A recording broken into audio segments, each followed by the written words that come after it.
The Goat House is back with the biggest winners and losers from day 3 of the NFL Combine. It was a massive day, a ton of winners from day 3. We did this for 1 and 2. We're going to do it for day 4, then a big updated mock draft afterwards. Let's get to it. Quinshon Judkins, one of 2 star running backs from Ohio State. 221 pounds and put on the performance he did athletically today was fantastic. Killed it in the vertical jump, the broad jump, 40-yard dash for his size. Very physical back. He can hit home runs too, and around the goal line, around the red zone, he fights until he gets in that end zone. Big fan of Quinshon Judkins.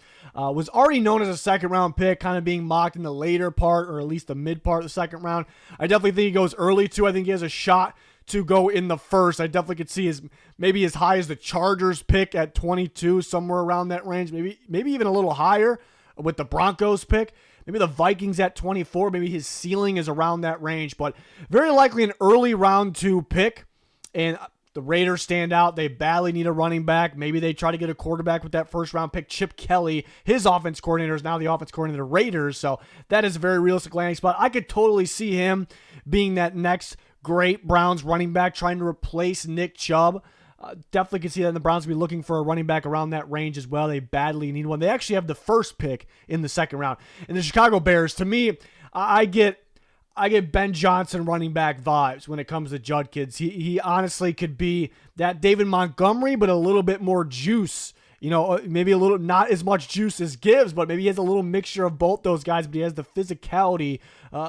Not maybe quite, but just right there with David Montgomery. So I could totally see him being a Bears running back as well. But again, we talked about some other teams that could take a shot on him in the first round. But for a physical back that he is, he put on a show today and definitely helped his stock. Omarion Hampton, the star running back from North Carolina, was already, super highly rated. I've been all over Hampton for over a year. Huge fan. You just do not see running backs that big, that violent, with that speed, that can also catch the ball the way he does and block the way. All the combination of everything I just said. It's kind of rare these days. You don't see it a ton anymore. So he is a special back, a first-round player. And everyone kind of knew he was probably a first-round player, but still was mocked in the second. I just see him going in the first round because he has all those traits combined. He's a big back, 221, and he's flying in the 40-yard dash. He's jumping very well as well, so put on a show.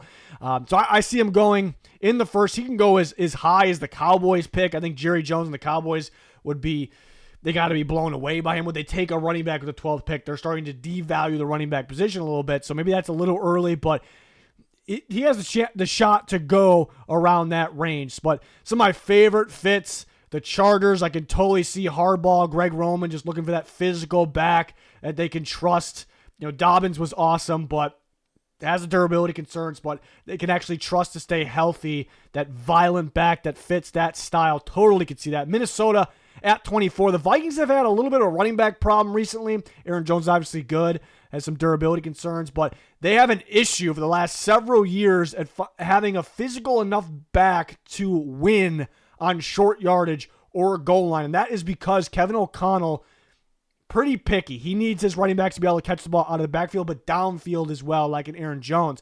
And typically those types of backs really aren't, it's kind of rare that they're very physical and violent, but here you have a rare one. So Minnesota at 24 definitely could be an option.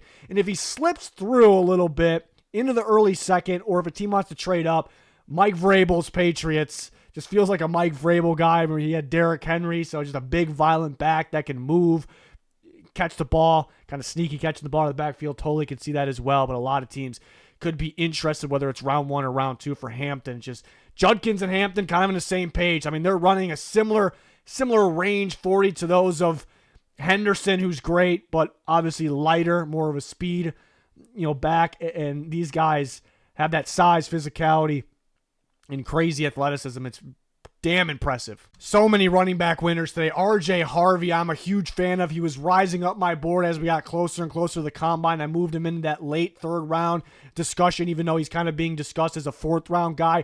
I think he kind of locked himself in the 3rd. I guess there's some sort of shot he can be available early for, but he's built. I mean, he showed up at the combine. He's built. He's physical. I knew he was athletic, but did not expect him to run and test the way he did all the drills. Super explosive, super athletic. He was a big part of Central Florida's offense. he's a guy that's got really good vision, but he's going to find the end zone, do what it takes to find the end zone. They use him at Wildcat at times, so he's fun. He helped himself. You just love the sturdy build on him, and then he has that. Usually these guys that are built like a bowling ball, or at least they play like a bowling ball, they don't run the fastest 40s. Kyron Williams really isn't built like that, but he was kind of like that play style. Bucky Irving, those guys ran like slower 40s, but they're outstanding in the NFL. So he has a little bit of that and some because he's very athletically gifted. So I could even see him as early as late round 2, but I'm expecting him in round 3. He was a big riser for me the last month or so. There's some players where you go, they got some fits. Some players are like, it's tough to figure out their fits. And there's some players like, man, that makes a lot of sense. And RJ Harvey's one of those guys. I could see him in Sean Payton's offense on the Denver Broncos. He feels like a Chiefs running back as well. I really look at those two teams, but I can see the Vikings too. He kind of reminds me of a sturdier Aaron Jones a little bit, the way he catches the ball, just the way he moves. I've seen that comp somewhere as well. It's not a full-on comp because the build really isn't the same, but so I could see them as well. A team looking for a running back, desperately needing a running back. But the Broncos and Chiefs, I'd watch out for those teams. Several other teams as well, but just really seems like he would fit those offenses, kind of what they're looking for in a running back. But been very much impressed with Harvey, even more impressed now. Bhayshul Tuten from Virginia Tech. We knew he was going to be athletic, but man, he flew, tested off the charts in every single category. This is a guy that's a home run hitter, speed back. Maybe he has a little more power than people kind of give him credit for. Not that he's the most powerful back in the world, but can catch the ball pretty well as well. Is he an every down back? That'll be the question, and maybe why he goes. That's kind of why he was being talked about as an early round 5 or a later round 4 guy, but maybe he's probably an early round 4 guy now after people are kind of blown away about with his speed and maybe the upside of him catching the ball out of the backfield. Ceiling probably be around round 3, maybe sneaks into there a little bit, but some teams that make some sense. We just talked about the Broncos. With the Broncos, Sean Payton always looking for backs that you could be used as pass catchers with his athleticism. Definitely has some upside there, but the Commanders brought in Eckler last year to kind of be that pass catching back along with Brian Robinson. They could go with Tuten for the future in that role. And the Bears could be looking for, I could see either Ben Johnson. They're looking for possibly that Dave Montgomery or possibly that Jahmyr Gibbs or maybe both. We'll see what they do. I know Swift is there. He's a solid back. Is he part of the long-term plans? We'll see, but I totally can see that in Chicago. But several teams, if he's available on day 3, several teams would be itching to get him. DJ Giddens was off the charts today. A little bit surprising. I knew he was semi-athletic, but he's a freak athlete apparently. Jumped out of the gym, out of the stadium, I should say, and then ran out of it as well. Way more athletic than I expected, and he was a consistent, solid back. Yeah, it was a big day for him. The more I'm talking about it, because he was consistently solid. Saw the hole, hit it, had some home run plays, was sneaky catching the ball, broke some tackles. He's a guy that the only knock is he super, super flashy, but he was super flashy at the combine, so made himself some big-time money. Probably was a round 5 guy, maybe round 4 before. I think he's locked into round 4, but could go in round. You see a guy that's got good size, 6 feet tall, 212, longer arms. Not that that's a huge thing for running backs, but good size dude. Vision, breaks tackles, and apparently he's super athletic too. What else do you want? So, if we talk about him like that, you gotta say day 2 maybe. So I definitely could see that as well. Be a guy the Saints could pair with Kamara, and then Giddens kind of could take over for the future as that lead back. Definitely could see the Chiefs with him as well in the combination with power and athleticism. And the Cowboys, if they bring back a guy like Rico Dowdle, they could pair a guy like Giddens with him in Dallas. They've been kind of devaluing the running back position, so this could be kind of their range, but they still get this running back class. I'd say somebody might find a starting run, like you take Giddens in round 4, and he might end up being your beast starting running back at least at some point this year. That's how freaky this running back class is. But the more I'm talking about it, Giddens, maybe the biggest winner today, just because what style of player he is, and since he's not lacking much, and then just prove that he is this athlete. Checks a lot of boxes for him. Montrell Johnson Jr., I've talked about him a little bit. My favorite sleeper of the class. He kind of gets talked about as a very late. People don't really talk about him at all. So I already thought he could be an early day 3 pick, but based on the chatter, maybe he was around a round 6 guy.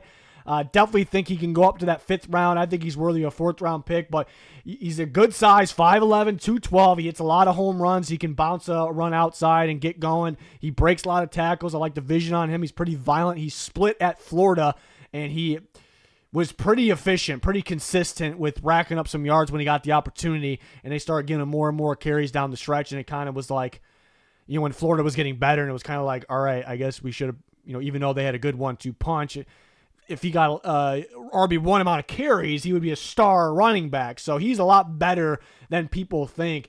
And then him going out there running in the 4.4s was, I would have been fine if he ran in the 4.5s, as long as it wasn't. No, I'd have been fine anywhere in the 4.5s, and that kind of would have matched along with his tape. You wish it was a little faster, but he goes out there and easily runs in the 4.4s.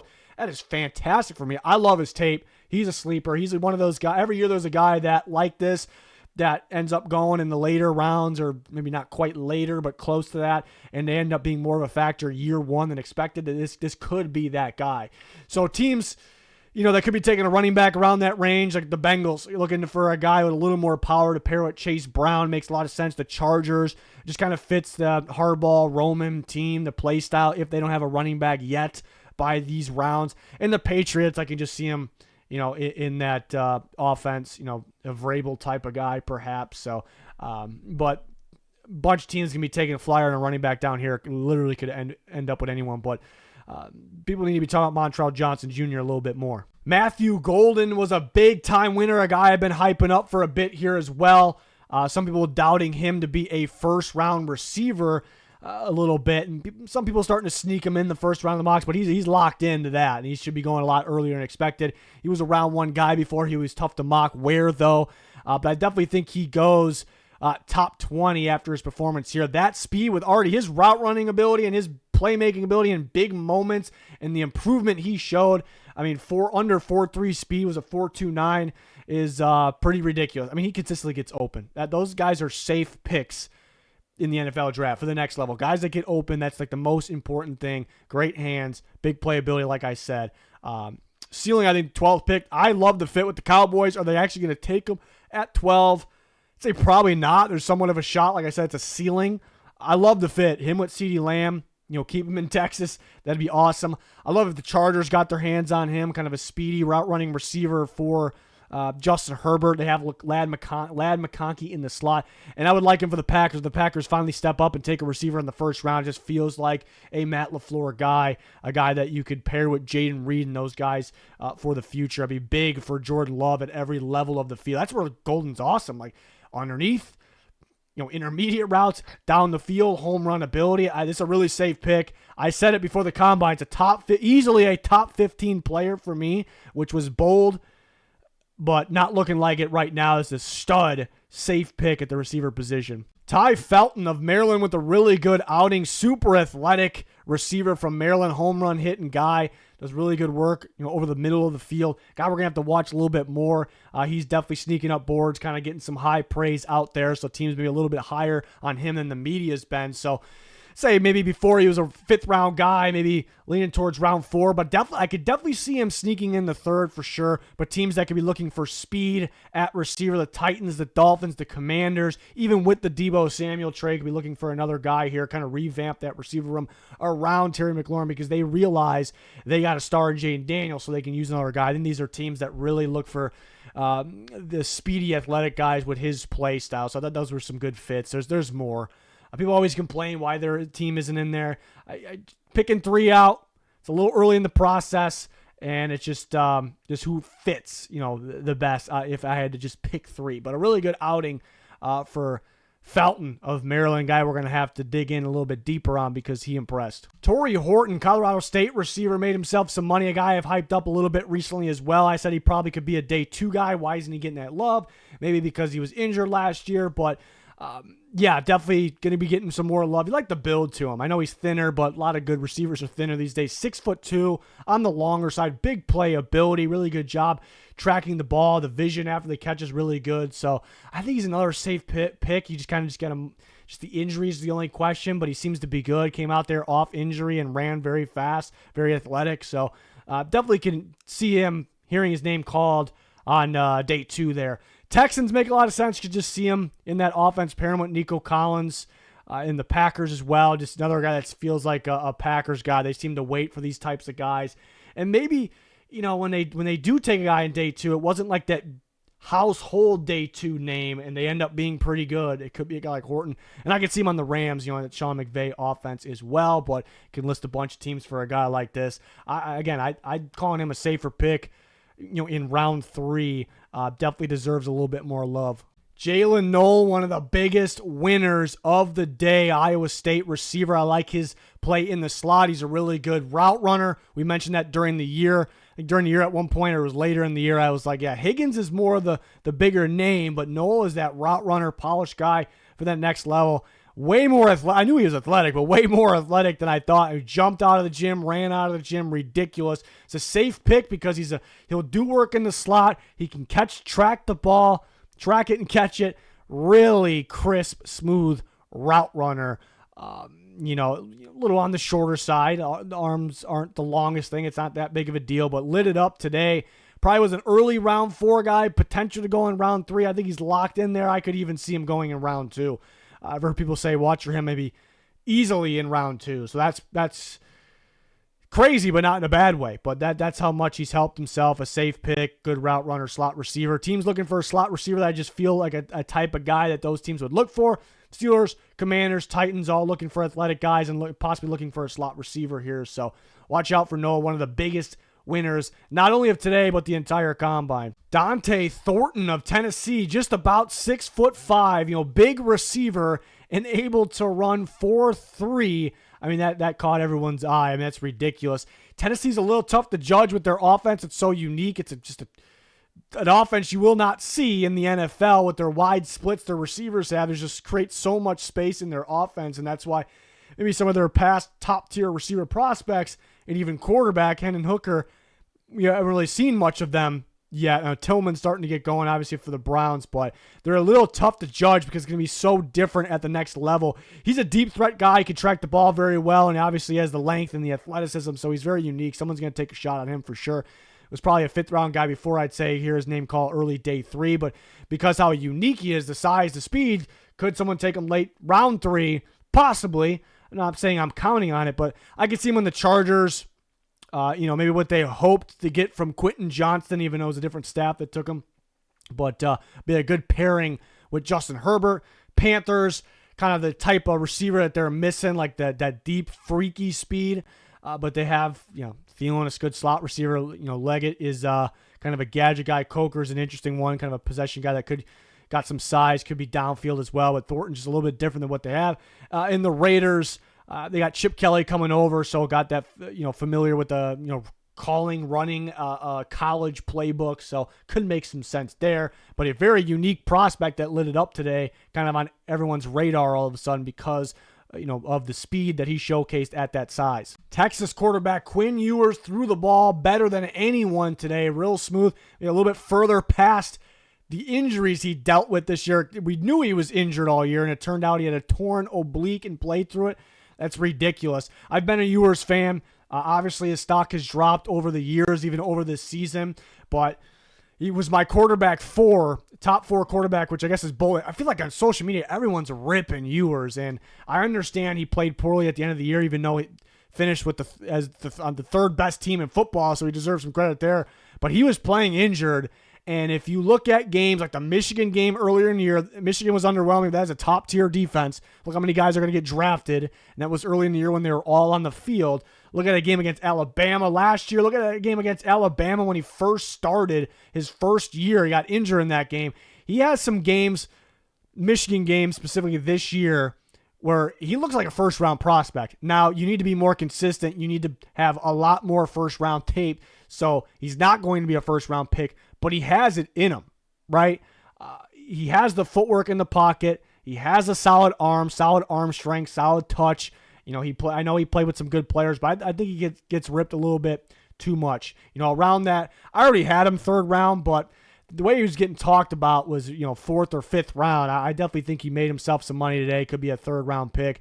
Could even be late too, because some teams are going to go look at some of those games. It's not a large amount of them, but they're at some of those games, like the Michigan game, like Alabama last year, where it's like God, this guy's got the talent. Would you rather, in round 3 or around that range, would you rather take a guy whose tape maybe even says round 5, but you're taking him earlier because they have freaky traits, upside, you want to work with them?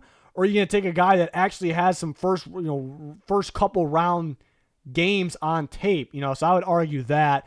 But I could totally see him being like a boom or bust type day 2 guy. Like 5 years from now, he's either a solid starting quarterback for a team or he's struggling to stay on the roster. I kind of could see that just because, inconsistency and has some durability concerns. But if you have a guy that can just straight up play, and he's shown it at least at times, why not take a shot on him in day 2? So I can see him sneaking up to round 2. The Rams would be a perfect situation. Sean McVay's offense behind Matt Stafford, I could see them being interested. I could see them liking a guy like that or like a guy like Tyler Shuck.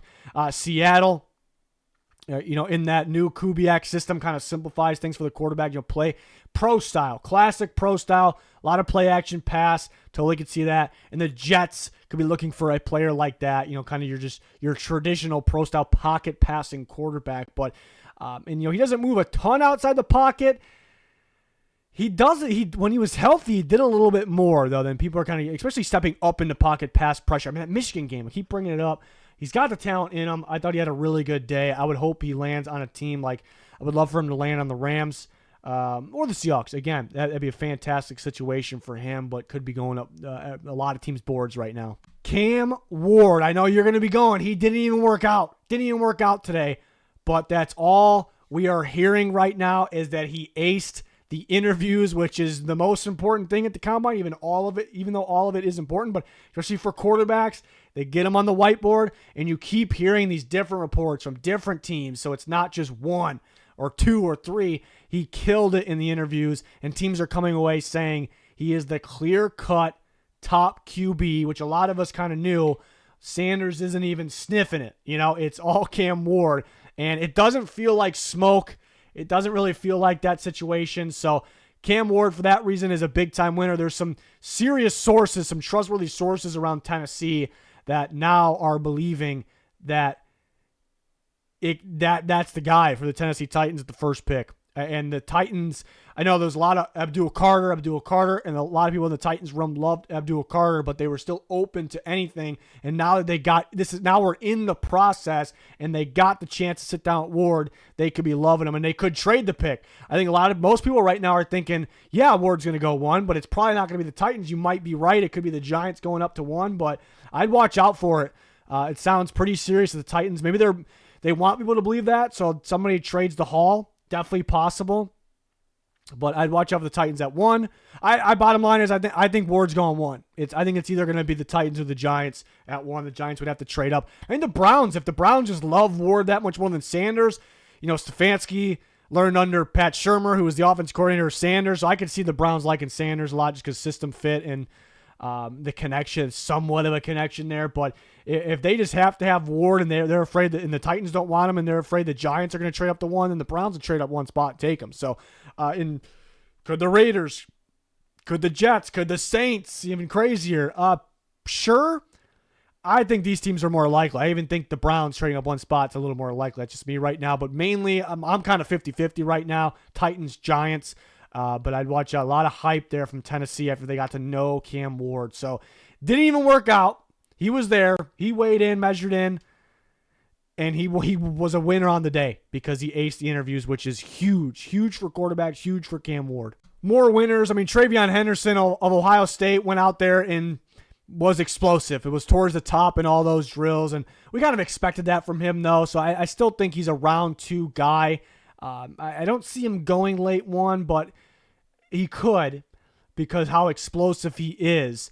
But I feel like he's an early round 2 guy. Rocket Sanders, South Carolina, ran in the 4.4s. He doesn't look like that on tape, which is a little more important. But he kind of looks like a patient break tackles type guy. But he was much faster than expected. But the running back class is so deep. He has a lot of mileage on him. Remember, he was with Arkansas, then South Carolina. So there's going to be steals later in the draft with the running back class because it's so deep. It's going to push other guys back. So probably a 6th-round pick. Taj Brooks, hearing feedback from teams that they view him as the top pass protecting back in the class. And there's a lot of good ones. There is a lot of good ones in this class.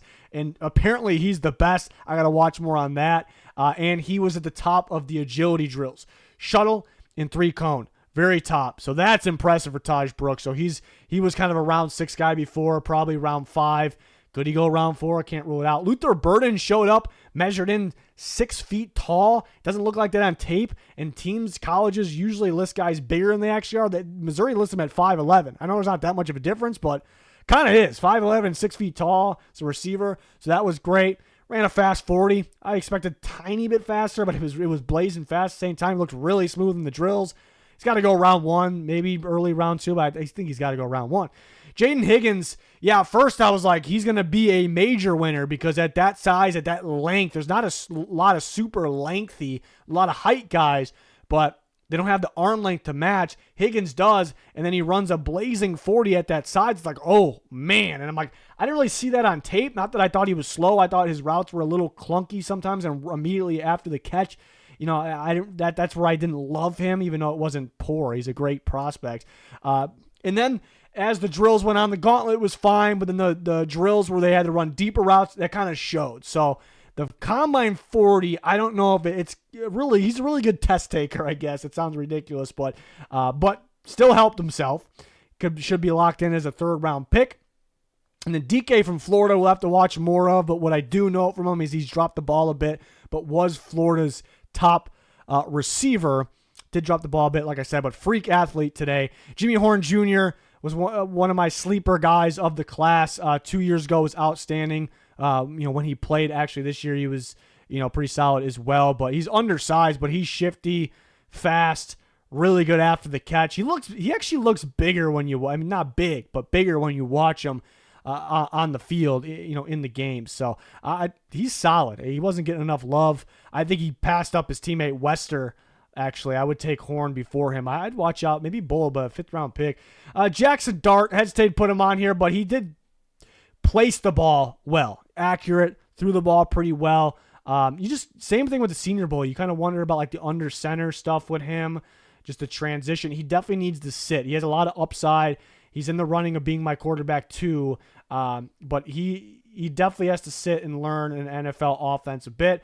Jaylin Lane's a guy we'll have to watch a little bit more on. Virginia Tech receiver, was super athletic. He was pretty low on the production category this year. Could be a late round guy, late round flyer, just because how much of a freak athlete he is. Kyle Williams, another guy I've been hyping up a little bit from Washington State. He's fast. He gets off the line real quick, and when he catches the ball, man, he's explosive. He is explosive after the catch, and he kind of showed that a little bit with the testing, the 40, and then the drills. He was pretty smooth in the drills, so nothing I didn't know about. I think he should be locked in the 3rd round.